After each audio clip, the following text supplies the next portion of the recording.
TitleMatchNetwork.com. Some of the guys that we've done interviews with over the year, they say that that Jimmy was hard to work with because he had his troubles that he was trying to work through. Did you find it some nights difficult to team with him, just in with his troubles that he had outside the ring? Yeah, well, it's funny because he never shows them in the ring. You couldn't tell. No. I mean, I couldn't. I mean, if he had troubles, again, like I said, when they're behind doors because I don't know anything. Yeah. But all I need to remember is this is what I need to do when this happened. This guy comes in and he's pretty much the leader. Right. Like I said, because one time I'll turn around and he's not there. And then I just got to go wherever these guys are telling me where to go. Yeah. I had no questions about stuff. But no, I haven't seen that. Every time I tag with him, he's always been the wild. I mean, back in, he was like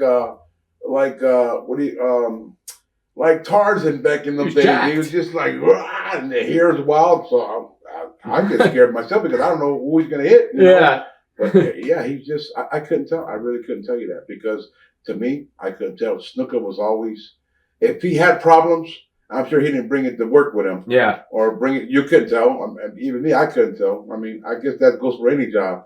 You leave your job you leave your work at work and then you come home, you know what I mean? Yeah. And that's pretty much how I see with Jimmy, but I couldn't tell. No, I couldn't tell him before. Did you have, you were 18 at the time, you said, and you're main eventing Madison Square Garden. Was it difficult for you not to fall into the temptations that some people fall into on the road and in that kind of position because you're very young with a lot of success?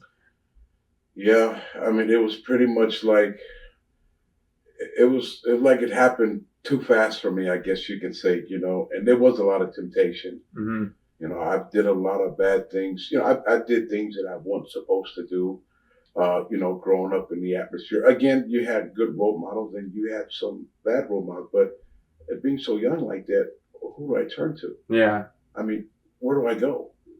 I mean, I would love to go, in my mind, I'm thinking I need to go to Vince.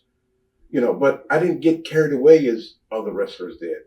I didn't go over the limit or go above, or above the mountain or over the mountain. I pretty much kept myself right where I needed to be because I had uncles that cared about me. I had uncles that loved me, which is Afonseca again, the Wild Samoans. They were part of this, even though they wasn't on the same card because they had A and B, but they kept me in line. Did they?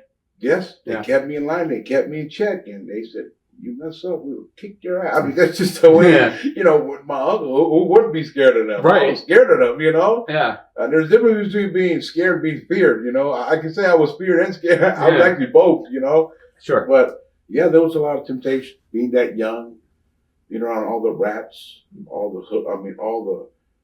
there's drugs. So I was thinking, young guy, you're a good-looking guy at the time, in shape. You're on TV all over the world. You think that, with all the rats and all the other stuff out there, it'd be crazy. And it was, but then I thought, is all this worth it?